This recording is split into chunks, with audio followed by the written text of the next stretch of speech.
राधे राधे आप सभी को।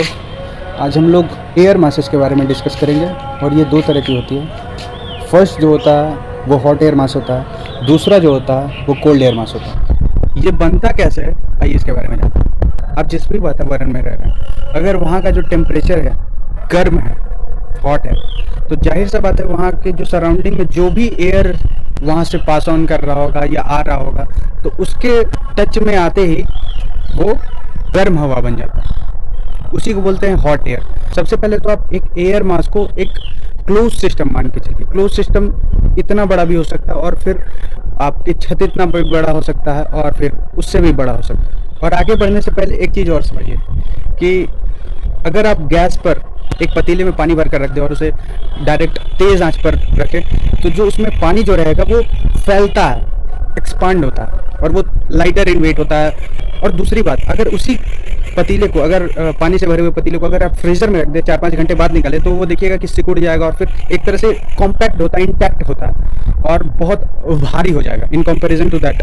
जो हॉट वाटर जो रहेगा वो उसका नॉर्मल रहेगा, वेट ज़्यादा वेट नहीं रहेगा। लेकिन जो वही पानी को अगर आप फ्रीजर में रखने के बाद जब बाहर निकालते हैं तो वो का वेट बढ़ा हुआ होता है। सिमिलरली जब भी हॉट एयर मास जब राइज करता है तो वो फैलते हुए ऊपर की ओर उठता है। और ये तो एक चीज़ पता है कि higher we go cooler we feel. क्यों?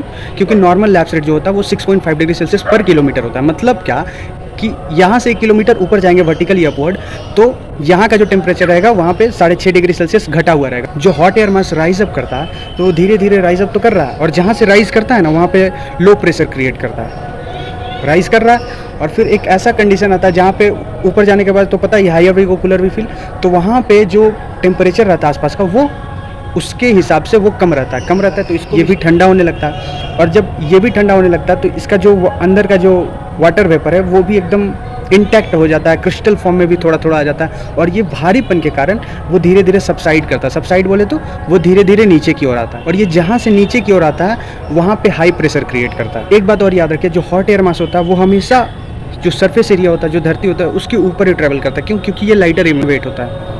लेकिन जो कोल्ड एयर मास होता है ये सबसाइड करता है, और सबसाइड करने के बाद ज़मीन पे चला जाता है और ये एकदम ज़मीन के पैरेलली फ्लो करता है। तो ऐसा भी हो सकता है कि बाईं तरफ से आपका हॉट एयर मास आ रहा है और दाईं तरफ से कोल्ड एयर मास आ रहा है, लेकिन क्योंकि ये कोल्ड एयर मास जो होता है वो भारी होता है तो वो नीचे रहेगा और हॉट एयर मास ऊपर रहेगा। तो ये धीरे धीरे इसको ऐसे ऊपर रेज करता है, इस तरह से ऊपर इसको रेज करता है। और यही एक होता है फ्रंटल फॉर्मेशन का कारण। मतलब आगे हम लोग पढ़ेंगे फ्रंटल रेनफॉल के बारे में भी।